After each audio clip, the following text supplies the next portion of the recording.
ministrar o amor do Senhor uns aos outros. O amor do reino de Deus é pra mim e pra você. Minha vida foi gerada em Deus para abençoar você. E Jesus nos edificará, nossas vidas frutificarão. Sou um vaso pra te amar e abençoar. Aleluia. Sou um vaso pra te amar e abençoar.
Este é o meu respirar,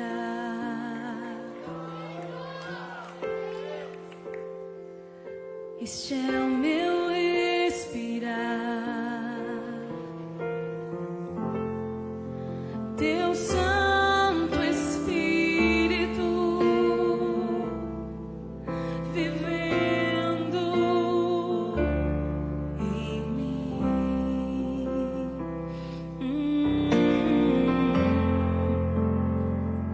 E este é o meu pão,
Este é o meu respirar.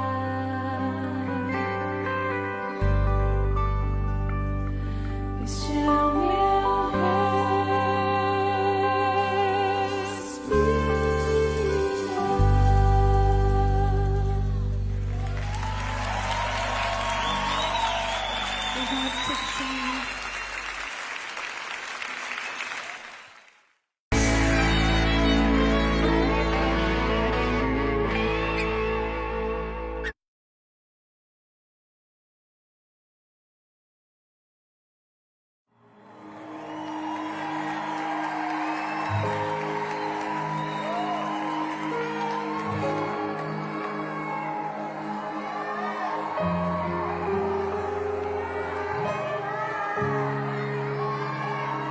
Você é bem-vindo aqui. A casa é sua, pode entrar. Me esvazio de mim, me esvazio de mim.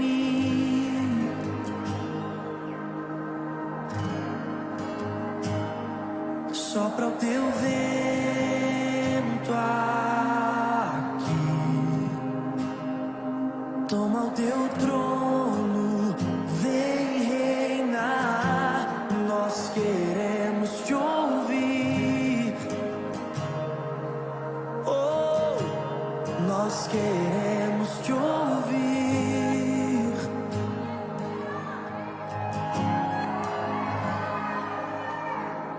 Essa casa é sua casa, nós deixamos ela pra você.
Nós deixamos Jesus.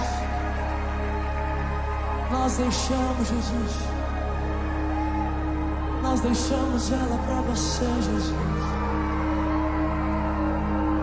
Tu és o morador, Jesus. Tu és o morador. Tu és o morador, Jesus. Tu és o morador, Jesus. Tu és o morador, Jesus. Vem, Jesus, pode entrar, Jesus. Mude todas as coisas de lugar, Jesus. Mude tudo de lugar, Jesus.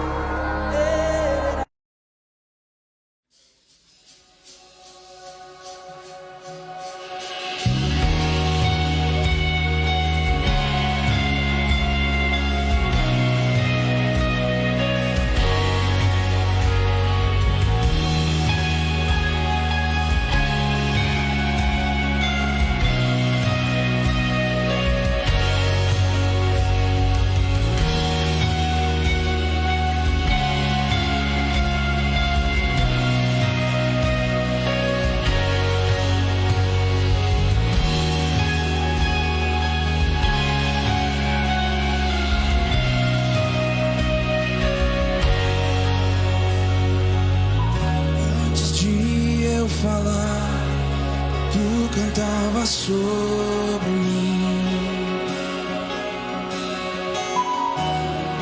Tu tens sido tão, tão bom pra mim.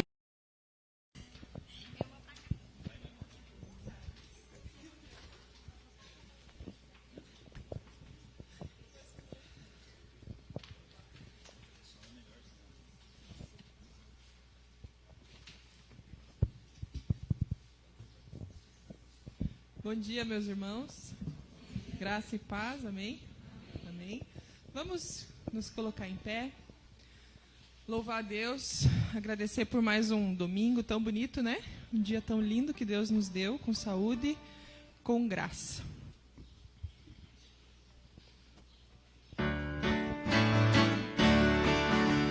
Satisfação é ter a Cristo, não há melhor. Prazer já visto no chão de Jesus. Agora eu sinto satisfação sem fim. Satisfação é não ter medo, pois meu Jesus irá bem cedo, logo em glória eu hei de vê-lo. Satisfação sem fim. Sem paz real, sem gozo na aflição, achei o segredo, é Cristo no coração. Satisfação é nova vida, eu com Jesus, em alegria, sempre cantando a melodia. Satisfação sem fim. Sem paz real, sem gozo na aflição, achei o segredo, é Cristo no coração. Satisfação é nova vida, eu com Jesus, em alegria, sempre cantando a melodia. Satisfação sem fim. Satisfação sem fim. Cristo é satisfação sem fim, apesar dos pesares, não é? Das dificuldades, nas alegrias, Jesus é a nossa alegria, a nossa satisfação.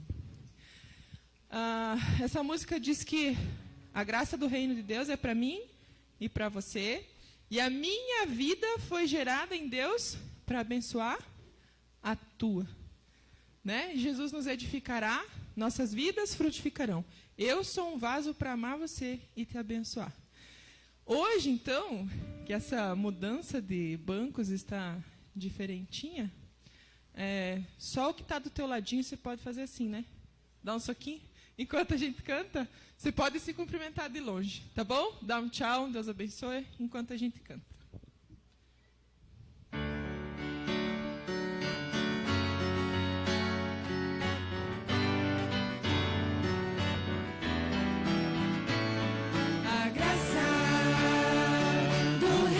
de Deus é pra mim e pra você. Minha vida foi gerada em Deus para abençoar você. E Jesus nos edificará, nossas vidas frutificarão. Sou um vaso pra te amar e abençoar.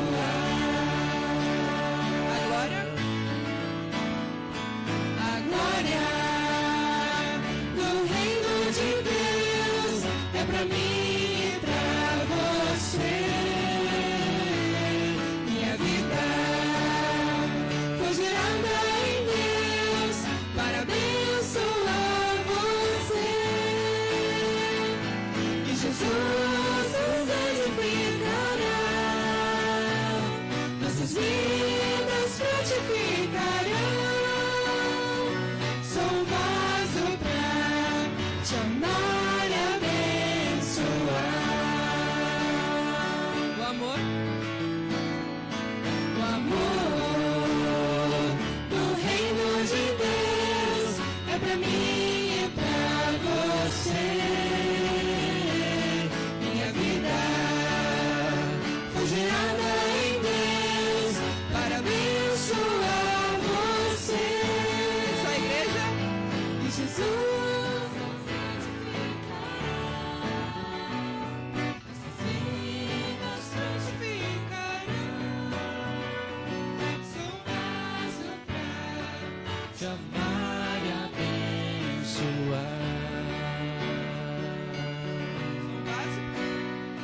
Sou um vaso pra te amar e abençoar.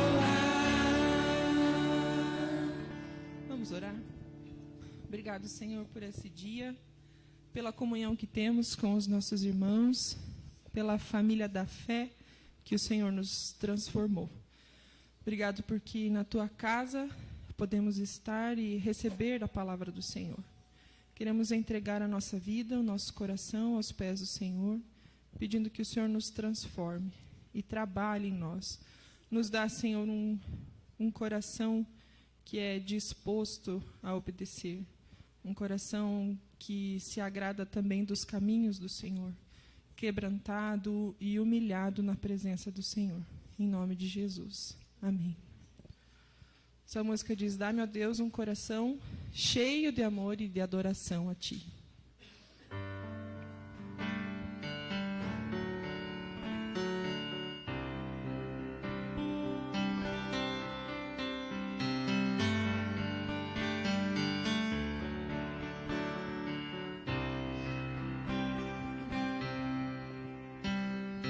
Dá-me, ó Deus, um coração cheio de amor,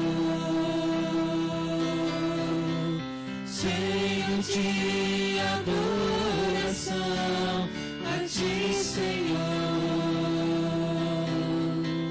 Te louvarei, Jesus, não apenas quando eu cantar, mas em todos os momentos que me levares a passar. Te louvarei, Senhor, te adorarei, Jesus, enquanto eu viver. Te louvarei, Senhor, te adorarei, Jesus, de todo o coração. Dá-me, ó Deus, Dá-me, ó Deus, um coração cheio de amor, cheio de adoração a Ti, Senhor. Te louvarei, Jesus, não apenas quando eu cantar,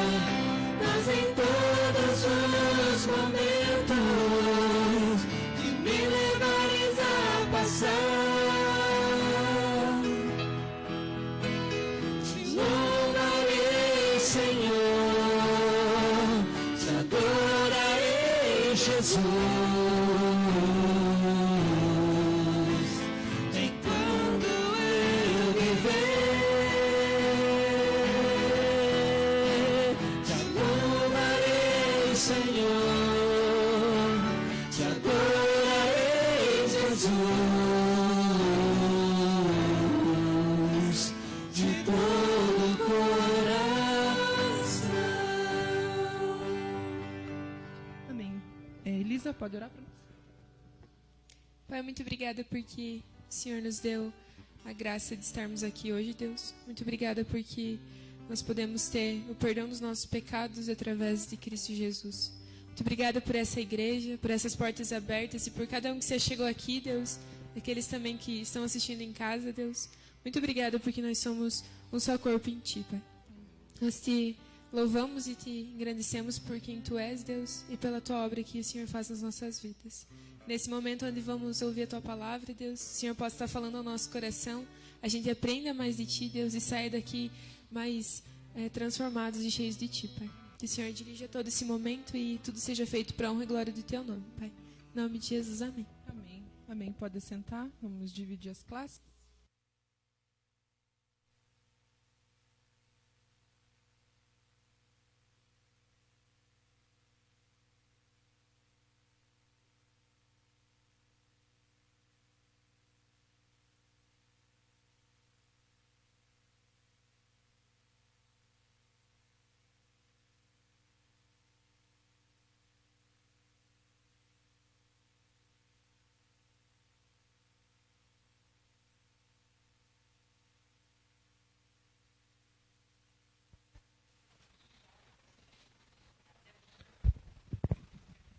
Bom dia a todos.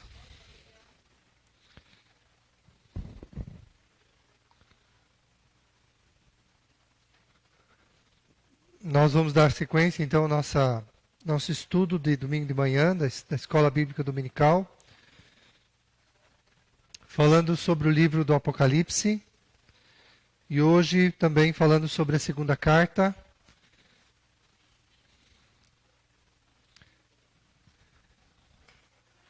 Capítulo 2.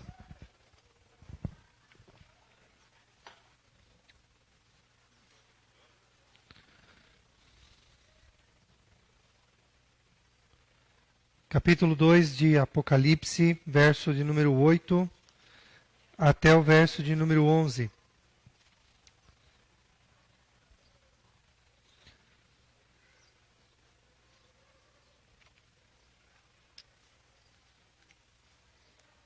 Ok? Todos acharam aí? Ao anjo da igreja em Esmirna, escreve: estas coisas diz o primeiro e o último, que esteve morto e tornou a viver. Conheço. Só um pouquinho, que de manhã sempre dá isso.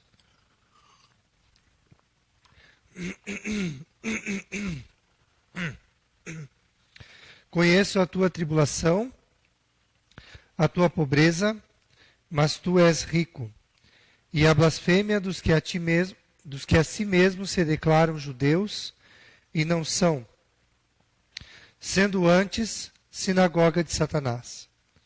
Não temas as coisas que tens de sofrer. Eis que o diabo está para lançar em prisão alguns dentre vós, para ser dispostos à prova, e tereis tribulação de 10 dias. Sê fiel até a morte, dar-te-ei a coroa da vida. Quem tem ouvidos, ouça o que o Espírito diz às igrejas. O vencedor de nenhum modo sofrerá o dano da segunda morte. Amém.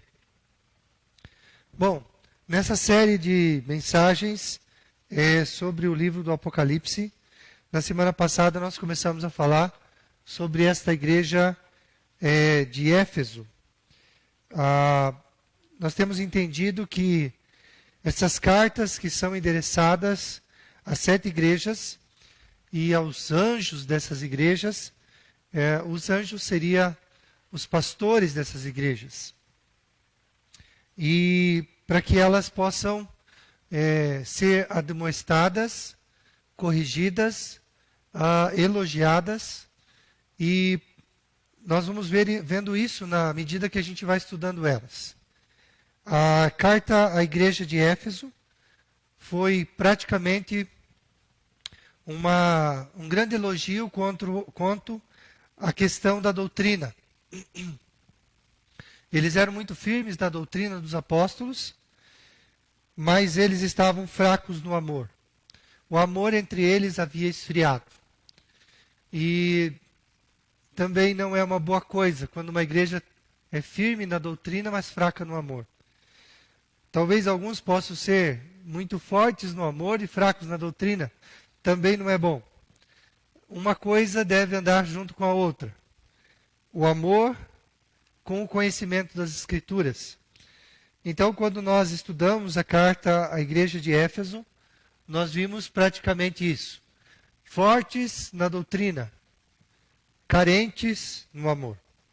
E quando Jesus vai escrevendo para essas 7 igrejas, para 2 ele só elogia, e é o caso da igreja que nós vamos falar hoje, Esmirna. E para 4 delas ele elogia e critica, e para uma delas só há exortação. Então a gente vai vendo isso à medida que nós vamos estudando então. Então hoje nós vamos para estudar essa igreja, e ali está no mapa, na Ásia Menor, do lado de Éfeso. Aliás, essas 2 igrejas, ou melhor, essas 2 cidades, elas competiam entre si em algumas coisas, né? Nós já vamos ver isso. Então, como ser um cristão fiel em um mundo infiel? E aí nós temos a igreja de Esmirna, e nós vamos vendo que ela é uma igreja sofredora. Quando nós olhamos para esta igreja sofredora, nós vamos vendo que ela só tem elogios. Ela sofre, mas ela tem algumas coisas, aliás, praticamente todas as coisas em que Jesus diz para ela: olha, você está indo bem. Não pare de ser assim. Ande nesse caminho. Porque o próprio Jesus que olha para a igreja, ele vê não o que ela ostenta, não os seus templos, não se ela é tão bonita, se ela tem, como eu já tenho dito, bancos estofados, ar-condicionado, se ela está bem pintadinha, se ela tem um templo grande, né, todo cheio de... Né? Às vezes a gente pode pensar que uma igreja assim, ela seria elogiada pelo próprio Jesus. Mas é bem possível que uma igreja que está sendo reunida debaixo de uma árvore na África, há mais corações sedentos e estão mais perto do Senhor Jesus do que uma igreja, às vezes, que está ou que tem tudo isso que eu falei agora há pouco. Templo muito bonito, é uma condição muito boa para a adoração. E isso, às vezes, não é verdade.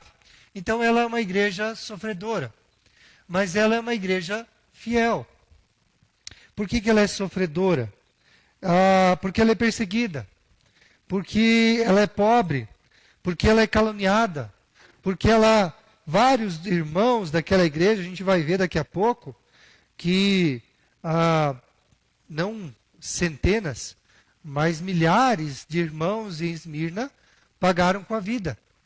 Então ela é uma igreja sofredora por conta dessa perseguição que há no meio dela. E muitos estão sendo aprisionados. E outros enfrentando a própria morte.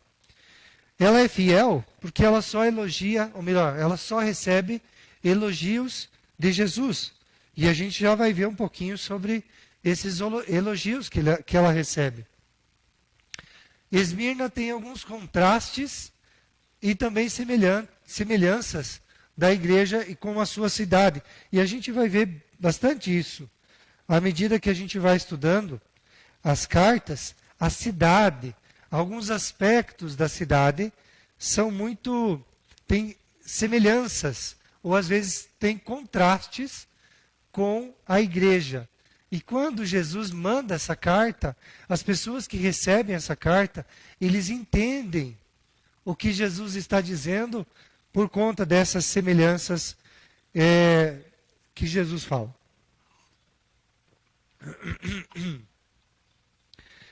A palavra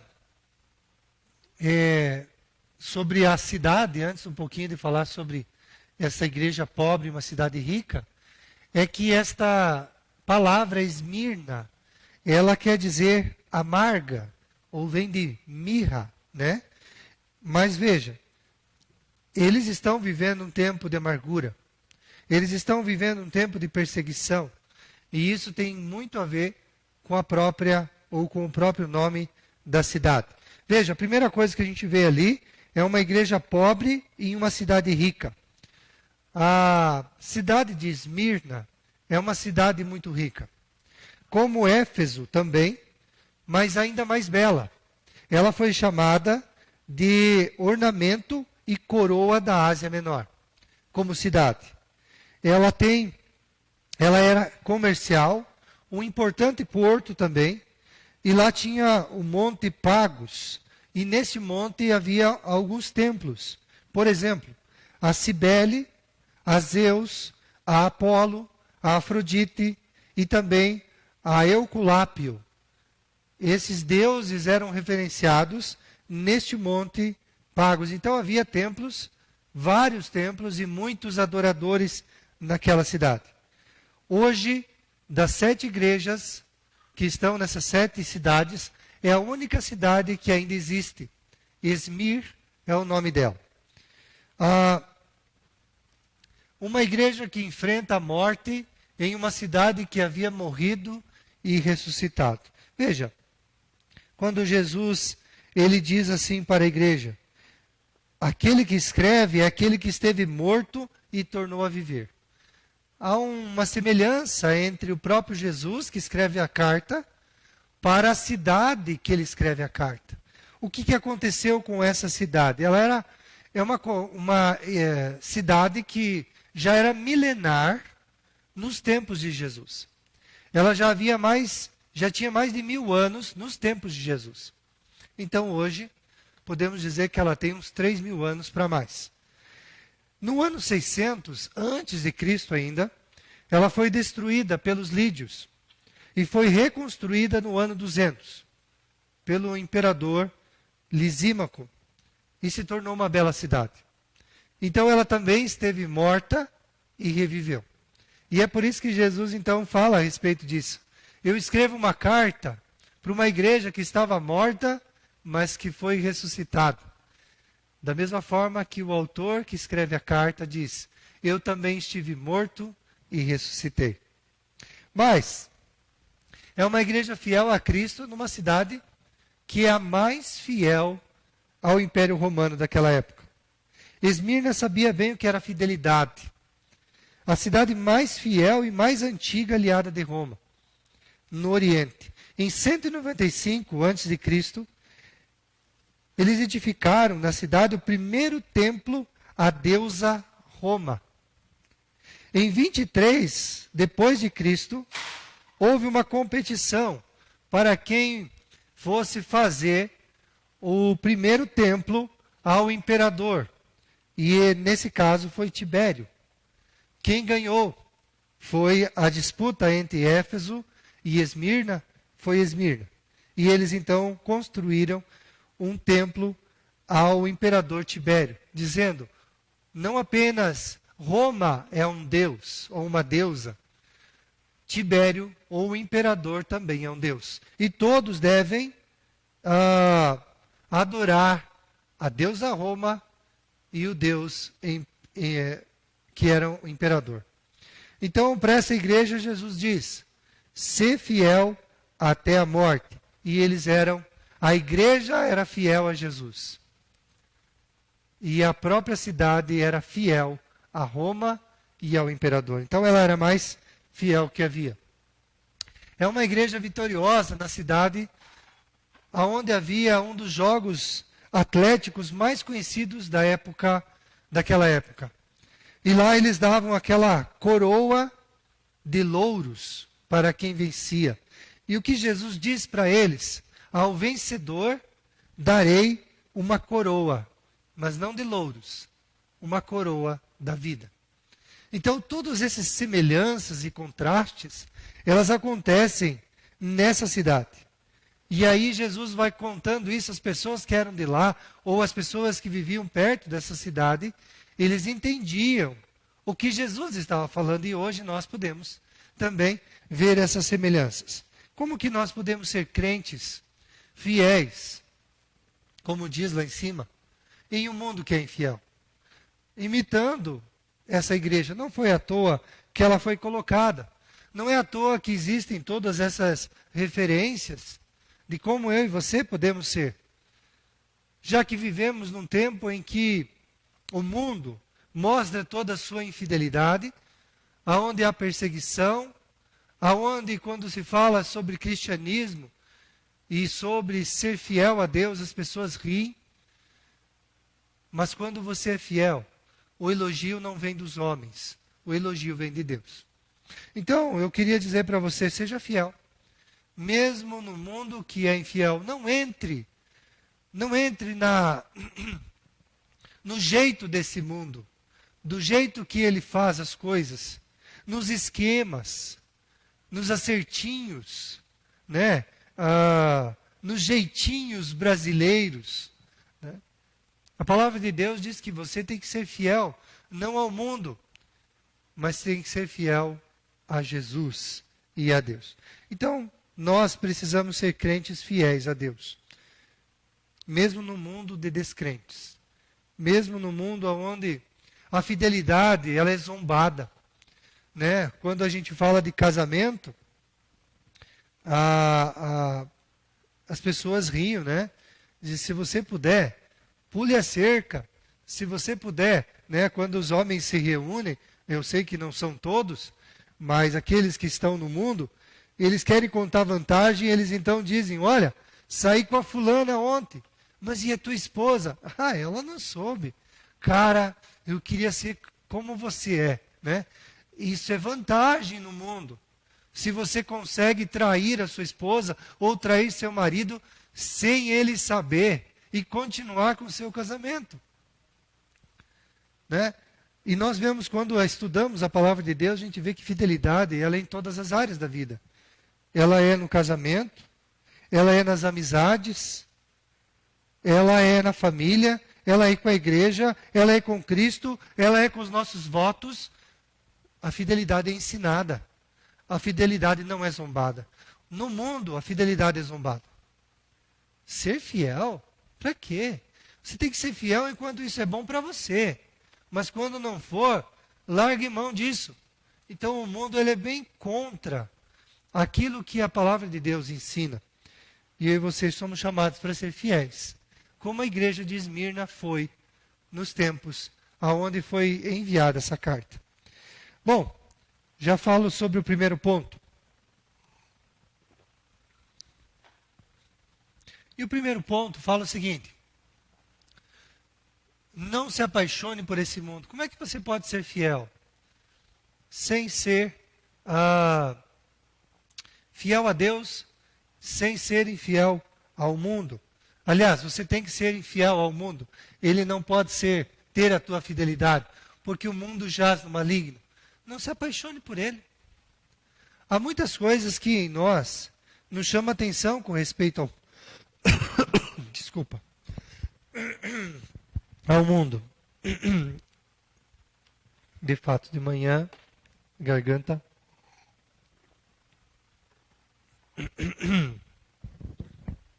Veja o verso 8. Alguém pode ler o verso 8 e o verso 9 bem forte. Verso 8 e verso 9.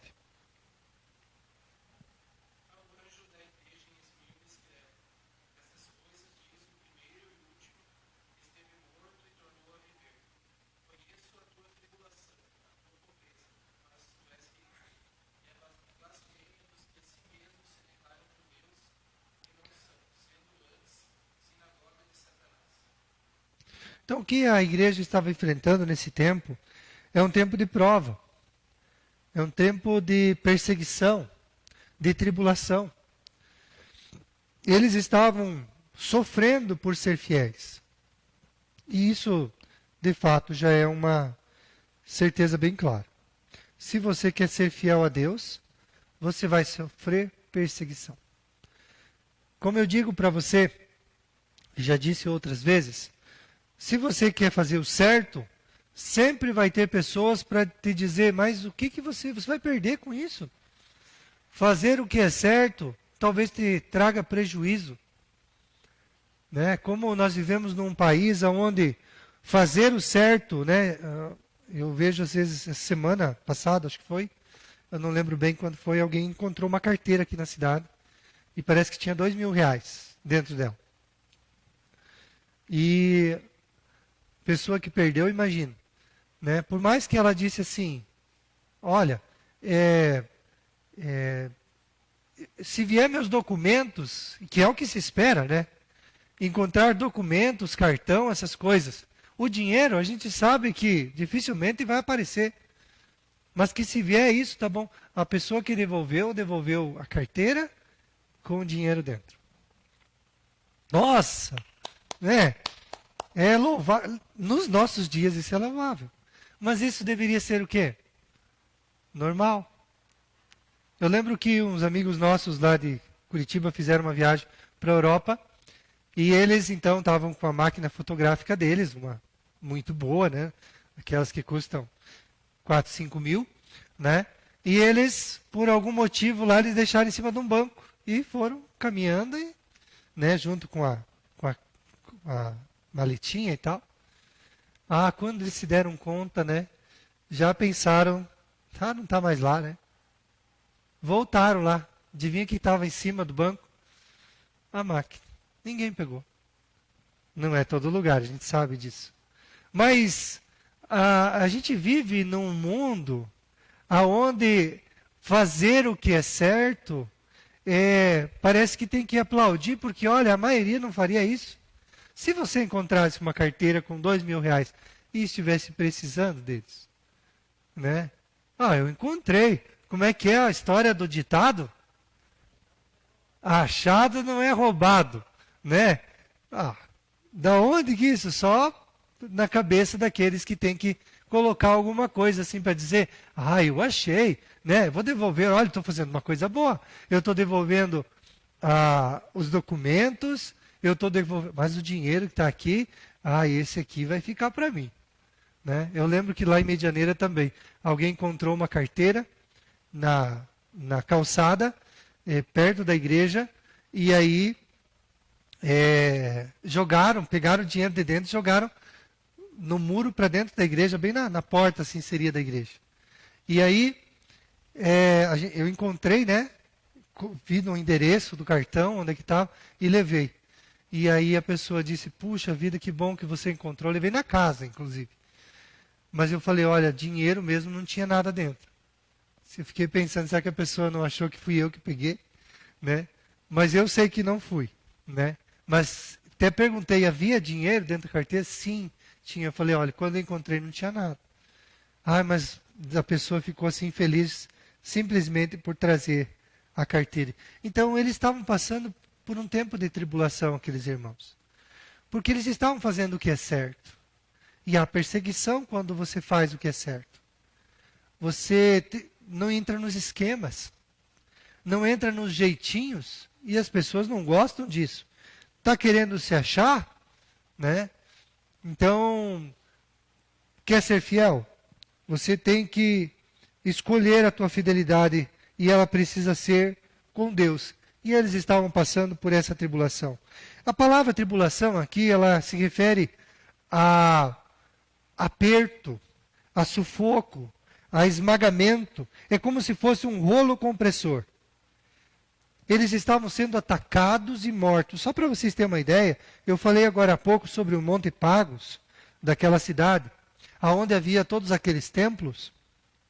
De uma vez, 800 irmãos da igreja de Esmirna foram jogados deste monte para baixo e foram mortos. Numa segunda vez, foram 1.200 pessoas. Só aqui nós temos 2.000 pessoas que perderam sua vida por conta do Evangelho, naquele tempo. 50 anos depois, vocês já ouviram falar de Policarpo, um dos pais da igreja? Ele era bispo de Esmirna. E ele foi preso, e chegaram para ele e disseram assim, isso foi em 155 depois de Cristo. Jura, maldiz a Cristo e te porei em liberdade. Foi dito para ele isso. Primeiro ele foi colocado perante as feras, provavelmente leões, e disseram, jura, maldiz a Cristo, e nós vamos te pôr em liberdade. E diante daqueles animais que estavam famintos, ele disse, não. Aí então colocaram ele onde tinha muita lenha, né? Fizeram uma espécie de pira, né? Aonde colocaram, amarraram ele lá e disseram de novo para ele, jura, maldiz a Cristo, e nós te colocaremos em liberdade. E ele disse o seguinte, 86 anos eu sirvo a Cristo e nunca ele me fez mal, só o bem. Como posso maldizer ao meu rei e o meu Senhor? E ele então foi morto, queimado naquela tocha humana. E diz que enquanto ele era queimado, ele cantava e orava a Deus. Então a cidade de Esmirna, ela tem uma história de tribulação, a cidade com relação aos crentes. E foi isso que fez com que o elogio de Cristo fosse tão grande sobre esta igreja. Eles estavam a ponto de morrer por Jesus, se assim fosse necessário. E não foram poucos que perderam a vida por conta disso. Eles eram pobres. Eles não tinham praticamente nada. Porque aqueles que tinham alguma coisa eram perseguidos, perdiam seus bens, não podiam fazer negócios. Então, nesse lugar, havia uma grande colônia de judeus. Veja, colônia de judeus fora lá da Judéia, fora de Jerusalém. E por que eles estavam ali? Porque os judeus sempre, em todo o tempo, foram comerciantes. Hoje em dia, os que detêm maior quantidade de dinheiro no mundo são judeus. Eles sempre trabalharam bem com o dinheiro, com os negócios, com as vendas, né? E eles estavam nessa cidade por conta disso. E aonde haviam judeus, havia perseguição. E é por isso que Jesus ele diz assim, vocês têm visto a blasfêmia daqueles que se declaram judeus, mas não são. Antes, são sinagoga de Satanás. Os judeus foram os primeiros perseguidores da igreja cristã. Depois, Roma se tornou a maior perseguidora. Mas no começo, sempre os judeus eram assim. Digo isso porque vocês lembram de Paulo e da sua conversão? Ele era aquele que pegava cartas, sendo ele fariseu, tinha mãe judia, e ele então pegava cartas para prender cristãos, aonde estivesse. Então a perseguição sempre foi muito grande, e eles então perderam dinheiro, aqueles crentes, por conta do confisco dos bens, dos saques, quando sabiam que aquela era a casa de um crente, de um irmão, de um cristão. As pessoas da cidade iam lá e saqueavam aquela casa, destruíam ela, e eles, se conseguiam escapar, eles então ficavam sem nada. Então eles eram pobres. E esse era um efeito colateral. Porque alguns se tornavam escravos, e aí não conseguiam fazer mais os seus negócios. Outros não consentiam em fazer negócios escusos, porque agora tinham um senhor e eles queriam ser fiéis a Deus. Então isso foi esvaziando a condição financeira deles. Mas eles preferiam ser pobres neste mundo para ser ricos em Deus. Então eles tiveram também essa dificuldade. Eles eram muito difamados. Eles eram acusados de coisas muito graves. por aqueles que Jesus chamou de sinagoga de Satanás. Veja bem, eles disseram o seguinte, que eles eram canibais. Vocês já ouviram? Então, o que se falava na cidade era assim, aqueles que seguem a Cristo, eles são canibais. Eles comem carne humana. Mas da onde que tiraram isso? É que quando eles se ajuntavam para participar da ceia do Senhor, ela era representada pelo sangue de Cristo e pela carne. E então alguém que talvez ouvia de fora, este é o sangue de Cristo, essa é a representação da carne de Jesus. E eles achavam então que eles eram canibais. Então tinha isso no meio deles. Eles eram ditos, eles eram aqueles que eram ditos sobre a imoralidade, mas de moral eles não tinham. Divisores de família, é verdade, isso acontecia. Aqueles que se convertiam, eles acabavam mesmo deixando a família, porque eles eram jogados para fora. Eles perdiam seus bens, perdiam sua família também. Mateus capítulo 10 fala disso. Que, vocês acham que eu vim trazer paz a esse mundo? Jesus diz, eu não vim trazer paz, eu vim trazer espada. Porque filho se levantará contra a mãe, e mãe contra o seu filho, e assim irmãos também se dividirão por conta do Evangelho. Não por conta daqueles que creem, mas por conta daqueles que não creem. Você já deve ter visto isso, né? Quando alguém se converte numa casa, o que acontece? Pessoas se levantam contra aqueles que têm fé.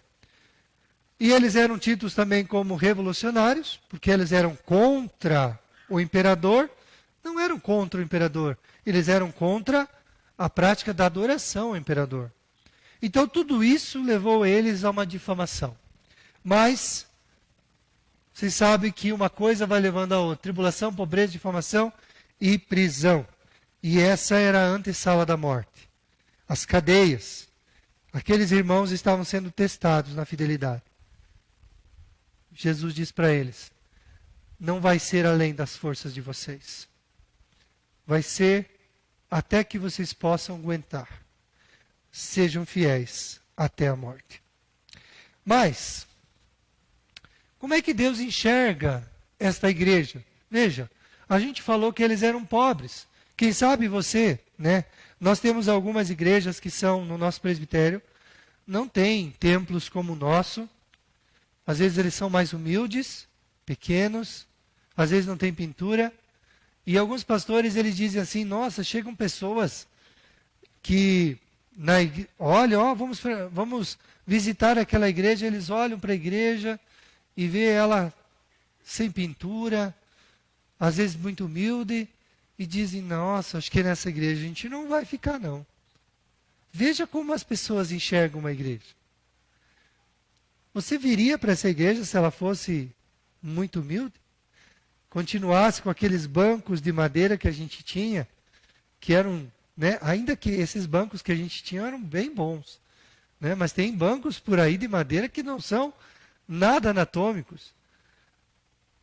E se tivesse um calorão daqueles dessa semana, e você tivesse que vir à igreja, e tivesse um calor bem grande, né, ainda assim você ficaria? A gente vê que a pobreza de uma igreja, ela pode ser vista pelos homens. Mas quando Deus olha, Ele vê de forma diferente. Era uma igreja pobre e uma cidade rica. Eles eram diferentes, parece que havia um contraste entre a cidade e a igreja. Mas, o que aconteceu com aqueles irmãos?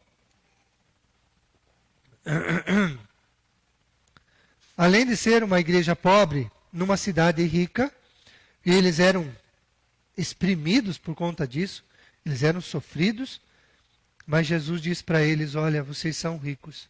Vocês podem não ter dinheiro, mas vocês são ricos. É uma igreja rica dos recursos do céu. Possuía tudo aquilo que Deus tinha para dar para eles. Não possuíam muito daquilo que os homens poderiam dar. Então, Lembram quando Pedro e João iam na hora nona ao templo, às 3 horas da tarde, para orar, e eles encontraram um coxo e que pediu esmolas para eles. E aí Pedro disse para aquele homem: nós não temos nem prata nem ouro, mas o que temos nós te damos. Em nome de Jesus, levanta e anda. O que é mais importante nessa vida? Quando Pedro lhe disse isso: olha, nós não temos nem prata nem ouro, mas o que nós temos vai encher teu coração como o dinheiro nunca vai poder fazer. A gente sabe disso. As pessoas mais ricas desse mundo e não têm Cristo, elas andam vazias. Mesmo sendo servidas por tantas pessoas, mesmo tendo dinheiro para comprar o que quiser. E aquela história de que o dinheiro compra a felicidade, na verdade, é uma das maiores mentiras que existem. É bom ter dinheiro? Claro que é bom. É bom você ter o dinheiro para poder comprar coisas boas? Claro que é. Mas o dinheiro nunca vai ocupar o lugar de Deus na sua vida. Sempre o vazio estará lá, se Jesus não for o centro do teu coração. Então ela era uma igreja rica dos recursos do céu. O mundo avalia os homens pelo ter, mas Jesus pelo ser. Não adianta ter uma bela igreja, belos carros, mas ser pobre. E nós vamos falar futuramente sobre a igreja de Laodiceia. Uma igreja pomposa, bonita, bem vista, mas que era pobre, cega e não tinha roupas, estava nu. Para Jesus o que importa é o coração e as pessoas que frequentam essa igreja. Como ser cristão fiel e o mundo infiel? Sacrificando-se para honrar a Deus. Jesus vai encorajar aquelas pessoas a enfrentar até mesmo a morte, se preciso for. Não é ser fiel até o último dia, mas é ser fiel até a morte. É isso que Jesus vai falar para aquela igreja. Sabendo que Jesus está no controle de todas as coisas e nos detalhes da vida. Nós sabemos disso. Nós temos visto isso nesse tempo de pandemia. O Senhor Jesus disse que Ele está no meio das 7 igrejas. E todas elas também estão nas suas mãos. Quer dizer que nada foge ao seu controle. E o que Ele espera de você nesse tempo? Que você seja fiel. Mesmo que a morte chegue até você. Que você seja fiel. E não venda o teu Senhor por dinheiro. Lembram de um personagem bíblico que fez isso por 30 moedas de prata? Judas. E a Bíblia diz que ele não fez isso porque ele apenas foi tentado numa hora. A Bíblia diz que ele era ladrão. Deram a bolsa do dinheiro de todos os discípulos, de toda a comitiva na mão de um ladrão. E ele então pegava 5 moedas onde havia doação, uma era para ele, E assim ele fazia. E chegou um dia que toda a sua ganância ficou bem claro quando foi oferecido para ele 30 moedas para entregar o seu Senhor. E ele fez isso. O que é mais importante para você nesse mundo? É ter? É ter bastante? Você venderia a tua consciência, a tua fidelidade por uma mala de dinheiro?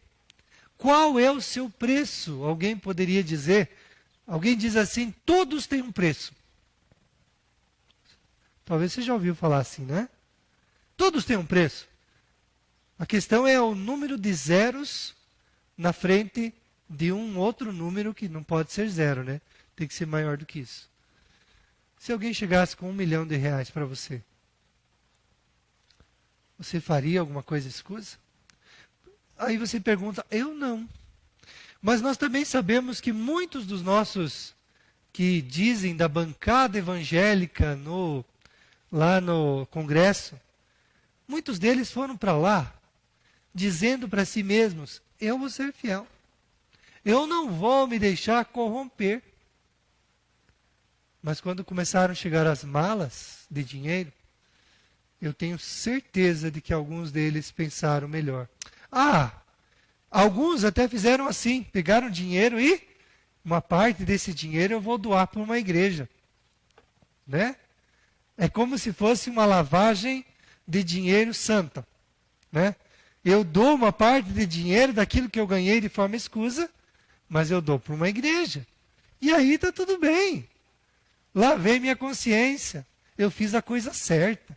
Alguém podia dizer. Mas, meus irmãos, eu preciso me sacrificar. Até mesmo aquilo que eu acho que era melhor para mim, mas que não é melhor para Deus. Esses irmãos estavam assim. Não vendiam a sua consciência por dinheiro. Não vendiam a sua fidelidade diante de uma espada que estava no pescoço deles. Jesus diz para eles, sejam fiéis. Hoje em dia nós temos dificuldade de ser fiéis a Deus. Às vezes é no namoro, né? Porque o mundo diz, você está namorando. Hoje em dia namoro pode ser de qualquer jeito. Você pode namorar como se fosse casado. Você pode ter relações sexuais.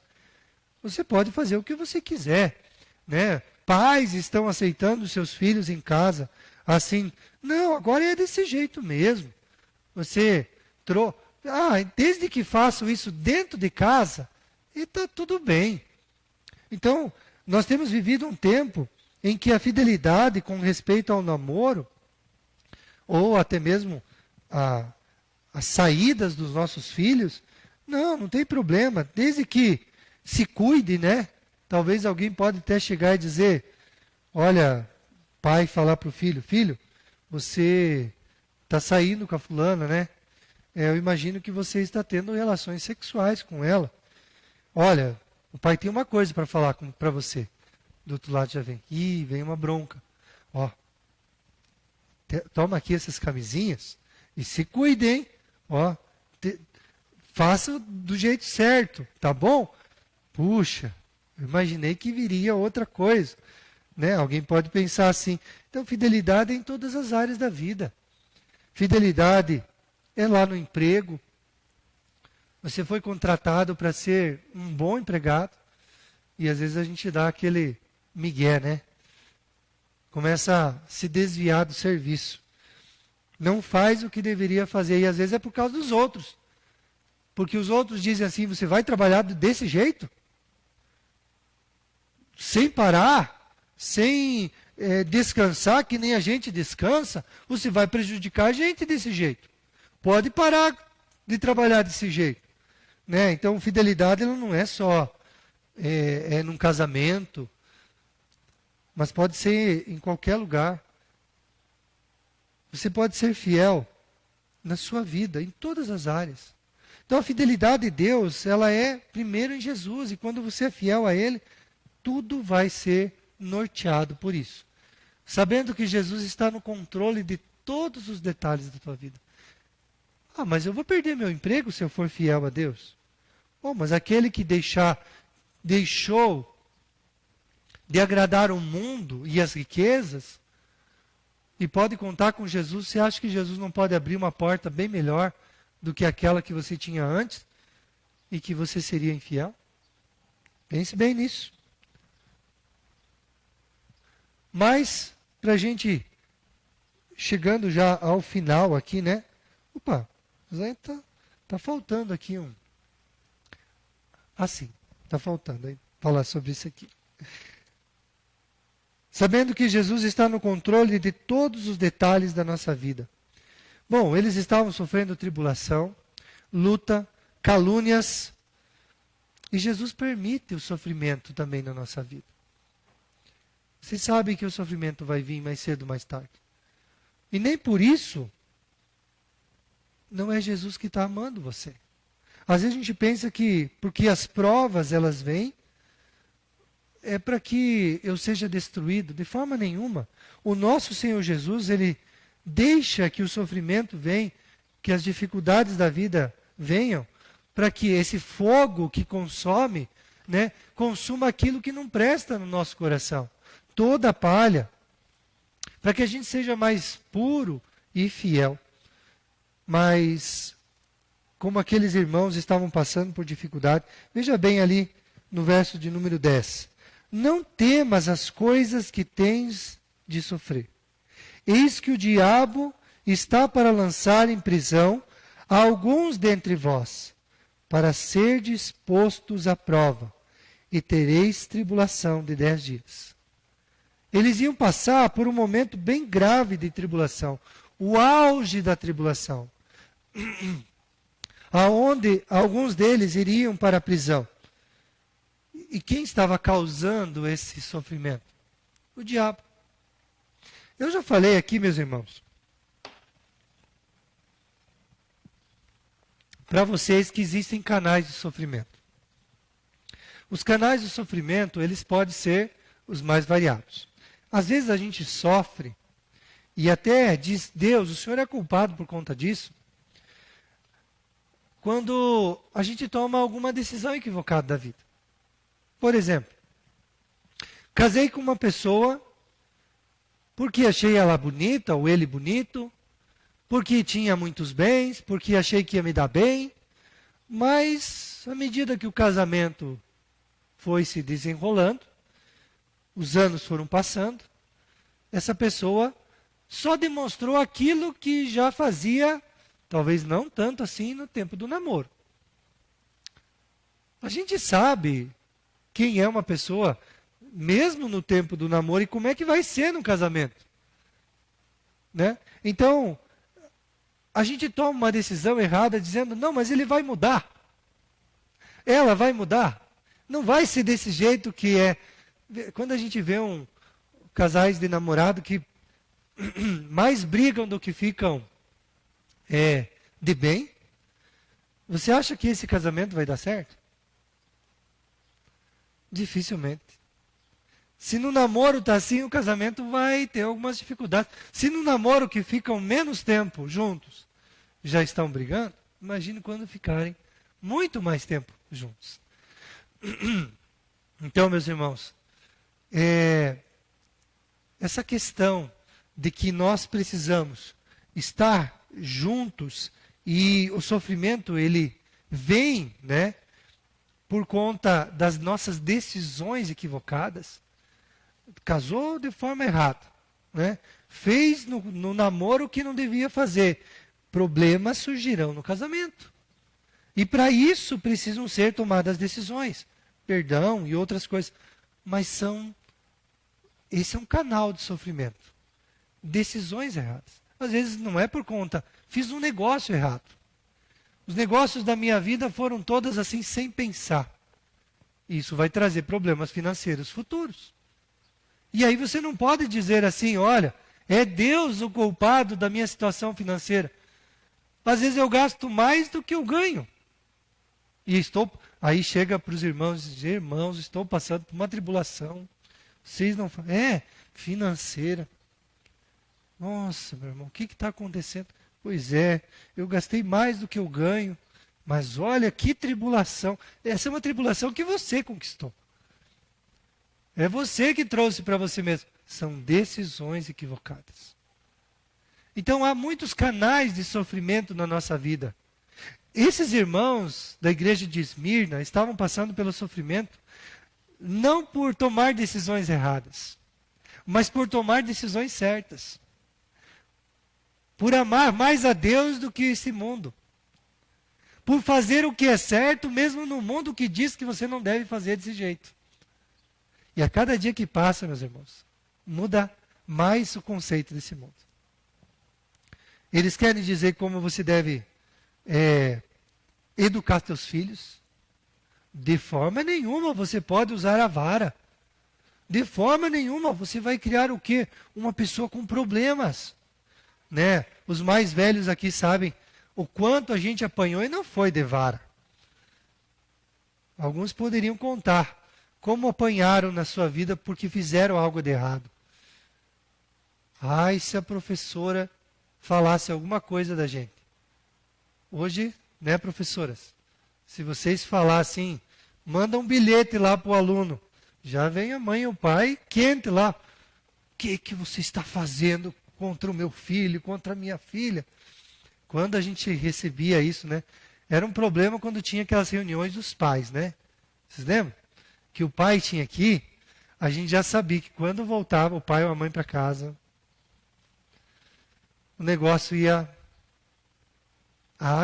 não passava de umas varadas. Se não está estudando, se só está conversando, você não sei o quê. Houve talvez um exagero, talvez houve. Mas aqueles que apanharam, dificilmente, salvo aqueles que apanharam quando eram mais velhos, porque a Bíblia até diz, ensina a criança no caminho que deve andar. E usa a vara na criança, não no jovem, não no adolescente. Perdeu o tempo, é no tempo de criança. Mas, pastor, o que eu faço quando é jovem, quando é adolescente? Outras coisas não bate mais. Porque é nesse tempo que causam os traumas. É por isso que a Bíblia diz, usa a vara na criança. Né? Mas alguns de nós apanharam quando eram já adolescentes e até jovens. E muitos deles dizem, foi bom para a minha vida. Foi bom. Então... o mundo ele diz para você fazer várias coisas contrárias àquilo que a Bíblia diz. E eu pergunto para você, o que você vai aceitar? O que você vai fazer aquilo que o mundo diz? Eles estavam diante da prisão. Veja o que o texto diz. Não temas as coisas que vocês têm de sofrer.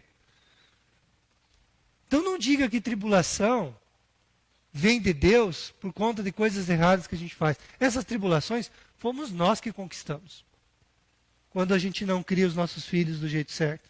Quando dá tudo para eles, quando deveria podar. Né? Tem algumas coisas que a gente vê na internet dizendo assim, não dê tudo que o seu filho... Quer estragar teu filho? Dê tudo para ele. Dê tudo que você pediu, está aqui. Você vai ver o que você vai criar. Né? A palavra de Deus também não diz que não é para você dar as coisas. Mas deixe que eles conquistem isso. Né? A gente não tinha muita coisa quando a gente era mais novo. A maioria de vocês, assim. Né? A gente fabricava os nossos próprios brinquedos. A gente andava mais na rua do que dentro de casa. E vocês estão aí, vivos, sendo pessoas honestas. Encontraram Jesus e Jesus também mudou a vida de vocês. Mas nós estamos diante de um mundo onde o sofrimento, ele é certo, ele é limitado e também será breve. Mas ele vai vir. Não o sofrimento causado por você mesmo, mas pela perseguição que é um outro canal de sofrimento. A perseguição de Satanás por você ser fiel. Alguém pode dizer, mas pastor, então eu acho que eu não vou, eu não gosto de sofrer. Ninguém gosta de sofrer, gente. Mas ser fiel é sinônimo de um sofrimento, que será breve, certo, mas limitado. Vai passar. E quando passar, você vai ser aprovado. Porque você não disse, ou melhor, você disse não para esse mundo e disse sim para Jesus. Bom, vocês lembram de Jó? Qual foi o sofrimento de Jó? Grande, tempo limitado. Foi certo.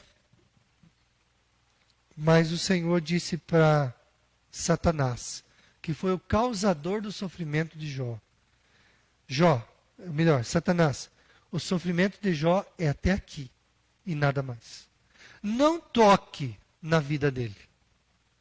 Você pode tirar teus bens, você pode tirar seus filhos, você pode tirar até mesmo a comunhão com a tua esposa, mas você não vai poder tirar a vida dele, porque eu tenho um propósito para Jó. E ao inimigo, o Senhor disse, até aqui e não mais. Então, o Senhor tem o controle da nossa vida. Sabendo que Jesus está no controle de todos os detalhes da tua vida. Seja fiel. Mesmo diante da perseguição, seja fiel. Mesmo diante da tentação, seja fiel. mesmo diante desse mundo que vem e tenta fazer você retroceder, voltar atrás, fazer o que ele faz, criar os filhos do jeito que o mundo diz que tem que ser criados. Não seja assim como o mundo. Não viva no meio do mundo. O nosso Senhor Jesus é o símbolo de um sofrimento que trouxe para nós a paz. Homem de dores, diz a Bíblia. Suportou a pobreza, nasceu pobre, viveu a sua vida em um lugar humilde, numa cidade humilde. Foi caluniado, foi preso, foi açoitado, cuspiram nele, foi pregado, foi morto. E agora ele diz para a igreja: não temas as coisas que há de sofrer, ou está sofrendo. Eu vou te socorrer. É isso que ele diz para a igreja sofredora. Meus irmãos, nós temos orado sempre pela igreja sofredora, né? Que ela está no mundo inteiro, sendo perseguida. E milhares de pessoas têm sido mortas, todos os anos, pelo Evangelho. E nós aqui, né? Que sofrimento que nós temos. Algumas coisas se levantam, talvez no trabalho, talvez na escola, mas não é nem um pouco daquilo que muitos cristãos estão passando no mundo. Enfrentando a própria morte. Aquele grupo radical, Estado Islâmico, eles eram terríveis contra os cristãos. Eles mataram milhares. Mas o sangue daqueles mártires foi o adubo do evangelho naquela região. E quantos se converteram para cada um que eles matavam? 10, 20, 30 pessoas se convertiam. Ao ponto de famílias, diante do pai, eles pegar o filho mais novo e começar a enfiar pedaços de madeira nas unhas do filho, na frente do pai, para que o pai e a mãe pudessem negar a Jesus. E depois pegar essa criança e crucificar na frente do pai e da mãe. Você já pensou fazer isso na tua frente? O que você faria? Alguém pode pensar, mas e cadê Jesus? E por que Jesus não faz nada? Ah, meus irmãos, o que Jesus faz é dar paga a toda injustiça. E todos aqueles que até foram martirizados pelo Evangelho, mas pais e mães. E daí, o mesmo casal que sofreu isso vendo o filho, aí chegou a vez da mãe. E por último, o pai crucificado. Foi o Estado Islâmico que fez isso. E hoje a gente olha para uma situação dessa e fica pensando, meu Deus, por que Jesus não foi socorrer eles? Jesus foi socorrer eles. Eles estão num lugar maravilhoso hoje. E a Bíblia diz que esses homens e mulheres, crianças, que perderam a vida pelo Evangelho, vocês não fazem ideia do que é eles no céu hoje. O Apocalipse trata daqueles que foram decapitados por conta do Evangelho, que perderam as suas próprias cabeças. Você estaria pronto para morrer pelo Evangelho? Vamos ser bem sinceros. A igreja de Esmirna foi tida como uma igreja fiel, porque diante da morte certa, eles disseram, nós vamos até o fim com Jesus. Nós vamos até o fim. Hoje em dia, alguns casais também têm acontecido, não aqui, né? Mas o marido chega e diz para a esposa crente, ou você larga esse Jesus, ou eu vou te largar. Ou, e aí? O que você faria? Ou se fosse o contrário? Jesus nos deu o exemplo de que sofrer por alguém que não merece deu certo. Ele sofreu pela igreja quando a igreja não queria saber dele. Ele morreu pela igreja, deu sua vida. E por isso, hoje eu e você estamos aqui. Toda vez que tombaram na história homens e mulheres, como aqueles 800 que foram jogados no Monte Patmos. E depois mais 1.200. Vocês ficam imaginando que o evangelho terminou naquela cidade. Não. Ele continuou. E Jesus diz para eles: eis que o diabo está para lançar na prisão vocês. Fiquem firmes. Sê fiel até a morte, e dar-te-ei a coroa da vida. Lembram? Quando eles falaram, quando Jesus disse isso para eles, eles lembraram dos jogos tão importantes daquela cidade, os jogos atléticos. Quando chegava em primeiro lugar a coroa de louros. Jesus diz: eu não vou dar uma coroa de louros que logo se vai. Eu vou dar para vocês a coroa da vida. Quem tem ouvidos, ouça o que o Espírito diz às igrejas. Ao vencedor, de nenhum modo sofrerá o dano da segunda morte. Você sabe por que é vantagem morrer por Jesus? A primeira morte? Porque você não vai para a segunda morte. A segunda morte é terrível. A Bíblia descreve ela como lago de fogo e enxofre, aonde o diabo e seus anjos e seus adoradores irão. Esse sim é terrível. Você pode morrer a primeira morte por Cristo, mas você nunca sofrerá o dano da segunda morte. E esses sofrerão aqueles que não estarão com Cristo. Para a gente refletir e praticar. Quem tem ouvidos, ouça o que o Espírito diz às igrejas. Precisamos ouvir o que Jesus está falando conosco. Ele está chamando você e eu à fidelidade. Se eu pudesse dizer e sintetizar esta carta à igreja de Esmirna seja fiel até a morte, em todos os teus votos, em tudo aquilo que Deus chamou você para ser. Seja fiel à igreja, seja fiel ao Senhor, seja fiel ao teu casamento, seja fiel com a tua família, seja fiel nos teus negócios, seja fiel em tudo. Ao vencedor, eu darei a coroa da vida. É isso que Jesus está falando com a gente. Vamos ouvir. Não se apaixone por esse mundo. Ele é estelionatário. Você sabe o que é um estelionatário, né? Ele promete mundos e fundos, mas paga com a mentira. Ele promete muita coisa, mas depois não te dá nada. O mundo é assim. Seja fiel ao mundo e veja o que ele vai te dar. Morte, desgraça, tristeza, dor. Nesse mundo e no porvir. Coloque os óculos de Deus. Você tem enxergado bem?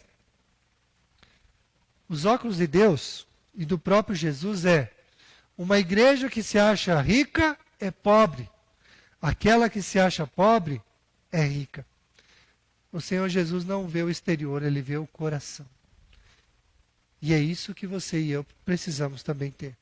Comece a olhar não por aquilo que o homem tem, mas por aquilo que o homem é. É isso que Jesus está chamando a gente para ter. Se sacrifique e você será exaltado. Seja fiel no pouco e sobre o muito te colocarei, diz o Senhor. Seja fiel no meio da tribulação, da pobreza e da difamação. Não olhe para o sofrimento, mas para a recompensa. O vencedor não sofrerá o dano da segunda morte. Que tipo de sofrimento você tem enfrentado por Cristo? É grande? É pequeno? É nada. Se você não tem sofrido nada, alguma coisa está errada. Talvez você não tenha mostrado Jesus na tua vida. Se o sofrimento não tem vindo, alguma coisa você precisa dar uma olhada aí na sua vida. Será que você é fiel mesmo? Ou você tem nome daquele que vive e está morto?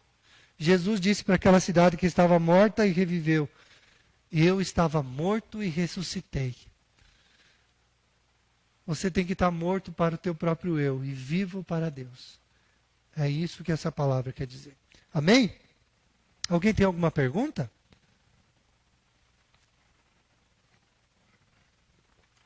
Alguém tem sofrido por conta do Evangelho e gostaria de contar alguma coisa a respeito disso?